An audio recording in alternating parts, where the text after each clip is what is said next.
মাত্র 10 থেকে 15 সেকেন্ডের মধ্যে খুন করা হয় প্রাইম এশিয়া বিশ্ববিদ্যালয়ের ছাত্র জাহিদুল ইসলাম পারভেজকে। সিসি ক্যামেরার ফুটেজে দেখা যায় কিলিং মিশনে অংশ নেয় 10 থেকে 15 জন। বিশ্ববিদ্যালয়ের গেটের সামনেই পারভেজকে মারধরের সময় একজন হঠাৎ ছুরিকাঘাত করে।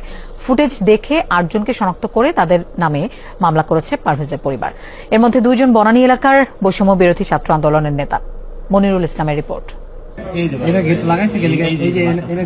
শনিবার বিকেল 5:07 প্রাণ ভয়ে বিশ্ববিদ্যালয় ভবনের মধ্যে ঢুকতে যাচ্ছিলেন বনানীর প্রাইম এশিয়া বিশ্ববিদ্যালয়ের টেক্সটাইল বিভাগের ছাত্র পারভেজ।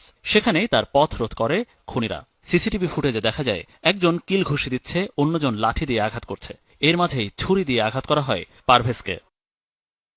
ছুরিকাহত পারভেজকে ভেতরে ঢুকিয়ে ভবনের গেট লাগিয়ে দেয় নিরাপত্তা কর্মীরা। এরপর আস্তে আস্তে ঘটনাস্থল ত্যাগ করতে দেখা যায় হামলায় অংশ নেয়া যুবকদের। ফুটেজ দেখে তদন্তকারীরা 8 জনকে শনাক্ত করেছেন। এরা হল মেহেরাজ ইসলাম, আবু জহর গিফারি ওরফে পিয়াস, মাহাতির হাসান, সোবাহান নিয়াজ তুষার, হৃদয় মিয়াজি, রিফাত, আলী ও ফাহিম। এদের মধ্যে সোবাহান নিয়াজ তুষার ও হৃদয় মিয়াজি বৈষম্য বিরোধী ছাত্র আন্দোলনের বনানী থানার নেতা।